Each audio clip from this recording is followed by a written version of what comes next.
সপ্তম শ্রেণীর শিক্ষার্থী বন্ধুরা, অনলাইন ক্লাসে সবাইকে স্বাগত। ভালো আছো আশা করি। সবাই ভালো থাকো, সুস্থ থাকো। তাহলে আমরা আজকে অনলাইন ক্লাসের দ্বিতীয় ক্লাসটা শুরু করছি।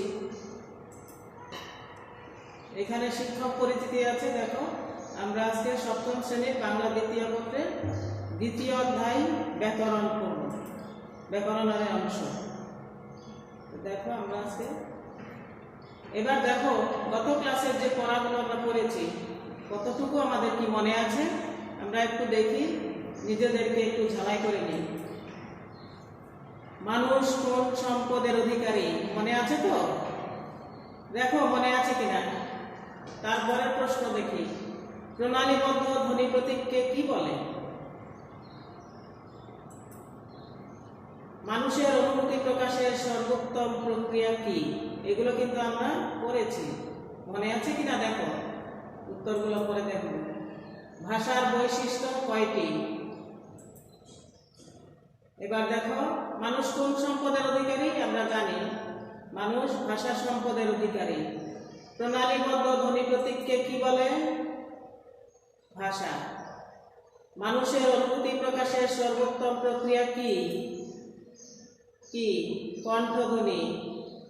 ভাষার বৈশিষ্ট্য কয়টি? 4টি। আমরা সবাই জানি, মনে আছে আশা করি। তাহলে পরবর্তীতে দেখি আমরা কি দেখতে পাই। এবার দেখো তো নিচের প্রশ্নগুলোর উত্তর আমাদের জানা আছে কিনা বা আমরা পারি কিনা। দেখো, প্রতিটি দেশ পরিচালনার জন্য কিসের দরকার হয়? শুধু দেশ না, বাড়িরও একটা আছে। প্রতিটি পরিবারেরই কিছু কি থাকে? নিয়ম কানুন থাকে। দেখো, এই আইন কোথায় লিখিত থাকে? তাহলে প্রতিটি দেশ পরিচালনার জন্য কি দরকার হয়? আইনে। এই আইন কোথায় লেখা থাকে? সংবিধানে। তাহলে প্রতিটি পরিবারেরও সেরকমই কোনো জায়গায় যদি আমরা যাই তাহলে কি হয়? যে সন্ধ্যার আগে বাড়ি ফিরতে হবে, এটা হলো ওই বাড়ির একটা নিয়ম শৃঙ্খলা। তাহলে সবকিছুরই একটা নিয়ম শৃঙ্খলা থাকে। এই সংবিধানে দেশ পরিচালনার সমস্ত নিয়ম কানুন লিখিত থাকে। সংবিধান লিখিত ও অলিখিত দুই রকম হয়ে থাকে। কোন কোন দেশের সংবিধান আছে লিখিত, আবার কোন কোন দেশের সংবিধান আছে অলিখিত। সেগুলো আমরা পরবর্তী ক্লাসে যখন বড় হবো তখন আমরা পড়তে পারবো, জানতে পারবো। এখন আমাদের এইটুকু পড়ার বিষয়, তাহলে আমরা এখন এইটুকুই দেখি। তাহলে ভাষার ক্ষেত্রেও এরকম একটা সংবিধান আছে যার নাম ব্যাকরণ। তাহলে ব্যাকরণকে ভাষার কি বলা হয়? সংবিধান। তাহলে আপনাদের আজকের পাঠ্য বিষয় হলো কি? সংবিধান। ব্যাকরণ, ব্যাকরণ। আমাদের আজকে পাঠ্য বিষয় হলো ব্যাকরণ। এখন এই ব্যাকরণ পাঠ শেষে শিক্ষার্থীরা কি কি শিখবে বলতে পারবে? দেখি, এই পাঠ শেষে শিক্ষার্থীরা দেখো ব্যাকরণের সংজ্ঞা বলতে পারবে, ব্যাকরণের কাজ সম্বন্ধে বলতে পারবে, ব্যাকরণ পাঠের প্রয়োজনীয়তা অনুধাবন করতে পারবে, ব্যাকরণের মৌলিক অংশগুলো বলতে পারবে। এবার দেখো, আমাদের পাঠের শিরোনাম হলো ব্যাকরণ। আমরা ব্যাকরণ অংশ পড়ব, কিন্তু আমাদের পাঠের শিরোনাম হলো কি? ব্যাকরণ। ব্যাকরণ কি? আমরা যখন ব্যাকরণটা পড়ব তখন আমাদের প্রথমেই জানতে হবে যে কি ব্যাকরণ কি। তাহলে দেখি ব্যাকরণ কি। ব্যাকরণ ভাষার বিজ্ঞানসম্মত বিশ্লেষণের শাস্ত্র। শাস্ত্র মানে কি? আমরা জানি কি? পুস্তক। ভাষা বিভিন্ন উপাদানে গঠিত হয় এবং বিভিন্ন রীতিতে ব্যবহৃত হয়। গঠন ও ব্যবহারের ক্ষেত্রে প্রতিটি ভাষারই নিজস্ব কিছু নিয়ম শৃঙ্খলা আছে। তাহলে প্রতিটি ভাষার ক্ষেত্রে কিছু কি থাকে? নিয়ম শৃঙ্খলা থাকে। মানুষের ক্ষেত্রে যেরকম আছে, ভাষার ক্ষেত্রেও তেমনি কিছু নিয়ম শৃঙ্খলা থাকে। এই নিয়ম শৃঙ্খলা সম্পর্কে যথাযথ জ্ঞান লাভ করতে হলে ভাষার বিভিন্ন উপাদান এবং তাদের পারস্পরিক সম্পর্ক ও যোগাযোগ প্রণালীর স্বরূপ বিশ্লেষণ প্রয়োজন। তাহলে এই নিয়ম শৃঙ্খলা সম্পর্কে যদি আমাদের যথাযথ জ্ঞান লাভ করতে হয় তাহলে কি করতে হয়? ভাষার বিভিন্ন উপাদান এবং তাদের যে পারস্পরিক সম্পর্ক ও যোগাযোগ সেটা আমাদের বিশ্লেষণ প্রয়োজন। ভাষার এ স্বরূপ বিশ্লেষণী ব্যাকরণ নামে অভিহিত। যেখানে ভাষার এই বিশ্লেষণ করা হয় সেটাই কি হয়? ব্যাকরণ নামে অভিহিত হয়ে থাকে। ডক্টর সুনীতি কুমার চট্টোপাধ্যায়ের মতে বিভিন্ন ভাষা বিজ্ঞানী এখানে বিভিন্নভাবে ব্যাকরণের সংজ্ঞা দিয়েছেন। আমরা দুই একজনের সংজ্ঞাটা করব। ডক্টর সুনীতি কুমার চট্টোপাধ্যায়ের মতে যে বিদ্যার দ্বারা কোনো ভাষাকে বিশ্লেষণ করিয়া তাহার স্বরূপটি আলোচিত হয় এবং সেই ভাষার গঠনে ও লিখনে এবং তাহাতে কথোপকথনে শুদ্ধ রূপে তাহার প্রয়োগ করা যায়, সেই বিদ্যাকে সেই ভাষার ব্যাকরণ বলে। তাহলে ডক্টর সুনীতি কুমার চট্টোপাধ্যায়ের মতে কি হলো?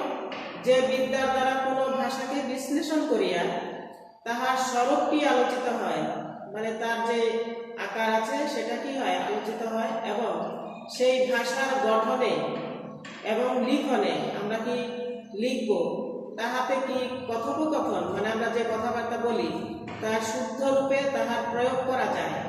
আমরা যে কথাবার্তা বলি সেটা শুদ্ধ রূপে প্রয়োগ করা যায়, সেই বিদ্যাকে সেই ভাষার ব্যাকরণ বলে। এটা হলো ডক্টর সুনীতি কুমার চট্টোপাধ্যায়ের মতে। ডক্টর সুকুমার সেনের মতে যে বইয়ে ভাষার বিচার ও বিশ্লেষণ আছে তাই হলো ব্যাকরণ। যে বইয়ের মধ্যে কি আছে? ভাষার বিচার ও বিশ্লেষণ আছে তাই হলো ব্যাকরণ।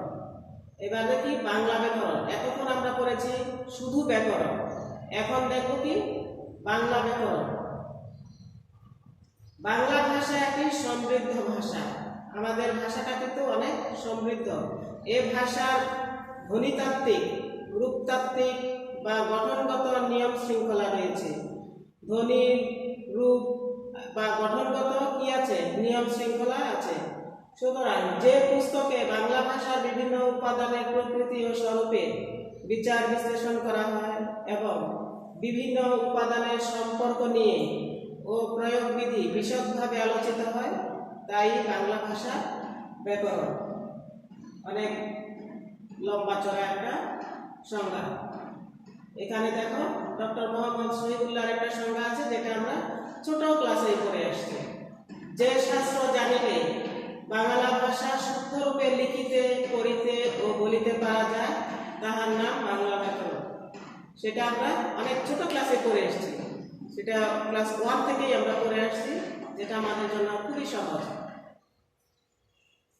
এবার দেখো ব্যাকরণ পাঠের প্রয়োজনীয়তা। ব্যাকরণ পাঠের প্রয়োজনীয়তা আছে কি? সবাই জানি আমরা ব্যাকরণ পাঠের প্রয়োজনীয়তা অবশ্যই আছে। দেখি কি আছে। ভাষাকে বিশ্লেষণ করে দেখানোর চেষ্টা থেকেই ব্যাকরণের উদ্ভব। তাহলে ভাষাকে বিশ্লেষণ করে দেখানোর চেষ্টা থেকেই ব্যাকরণের উদ্ভব হয়েছে। লক্ষণীয় যে আগে ভাষার সৃষ্টি হয়েছে, পরে ভাষা বিশ্লেষণ করে ব্যাকরণের সৃষ্টি হয়েছে। প্রথমে কি হয়? ভাষার সৃষ্টি হয়। এই ভাষাকে যে শাসন করবে, কিভাবে চলবে, সেটা থেকেই কি হয়েছে? ব্যাকরণের সৃষ্টি হয়েছে। মানে ভাষাটাকে কিভাবে বিচার বিশ্লেষণ করা যায় সেই থেকেই ব্যাকরণের সৃষ্টি। ভাষার সঙ্গে ব্যাকরণের সম্পর্ক ওতপ্রোতভাবে জড়িত। তাহলে ভাষার সঙ্গে ব্যাকরণের একটা সম্পর্ক আছে, সেটা খালি সম্পর্ক না, কি সম্পর্ক? ওতপ্রোতভাবে, মানে একটা ছাড়া আরেকটা চলবে না। ভাষা বহতা নদীর মতো গতিশীল। আমরা জানি ভাষা হলো স্থির না, আর যে ভাষা স্থির থাকে সেটা কি হয়? সেটা মৃত বলে ঘোষণা করা হয়। যে ভাষাটা আর কোনো বৃদ্ধি পায় না সেটাকে আমরা মৃত ভাষা বলি। তাহলে আমরা জানি ভাষা হলো নদীর স্রোতের মতো গতিশীল, নিজের খেয়াল খুশির মতো আপন গতিতে এগিয়ে চলে।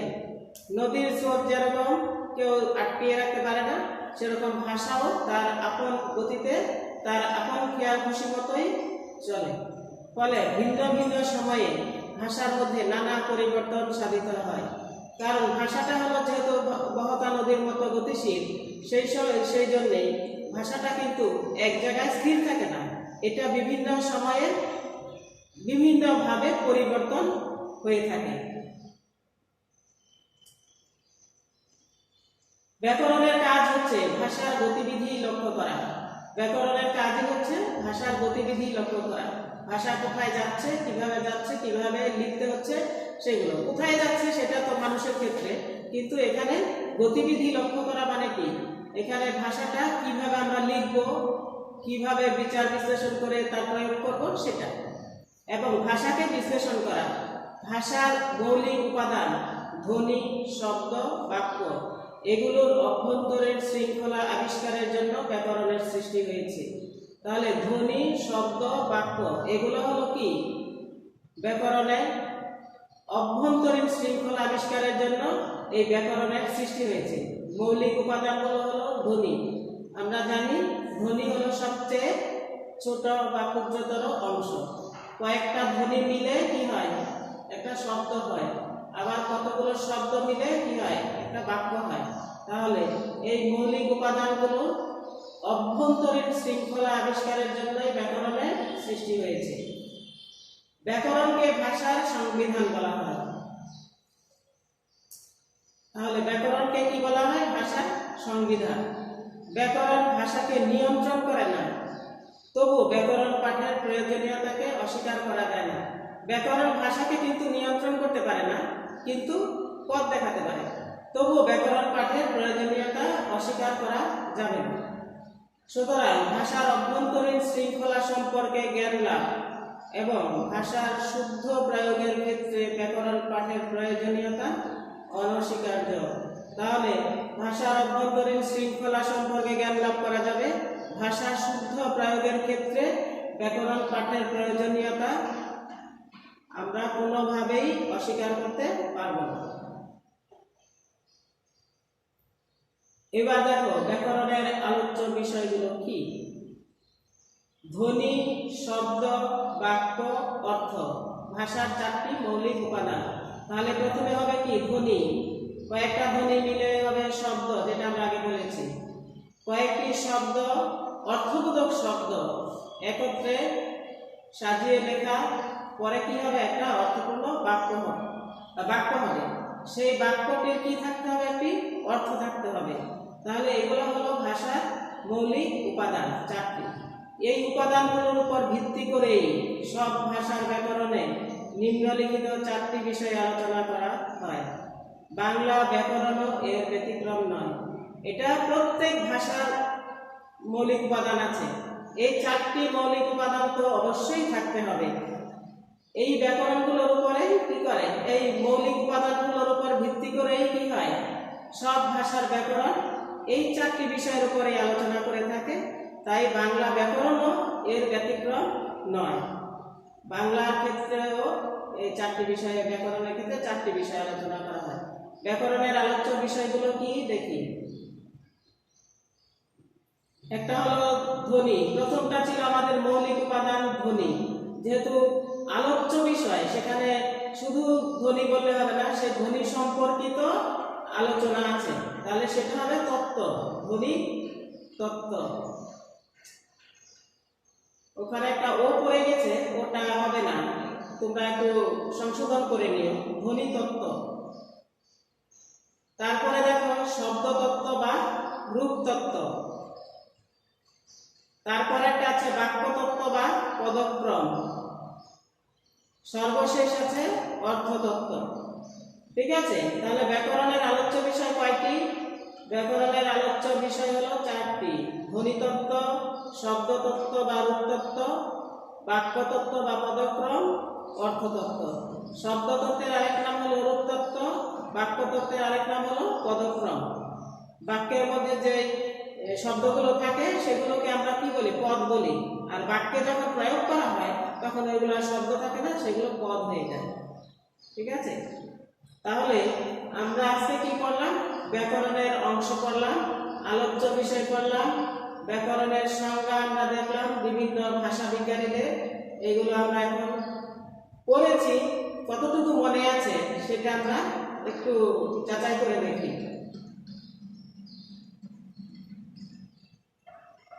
দেখো মূল্যায়নে কি আছে। ব্যাকরণ শব্দের অর্থ কি? আশা করি মনে আছে। ব্যাকরণকে ভাষার কি বলা হয়?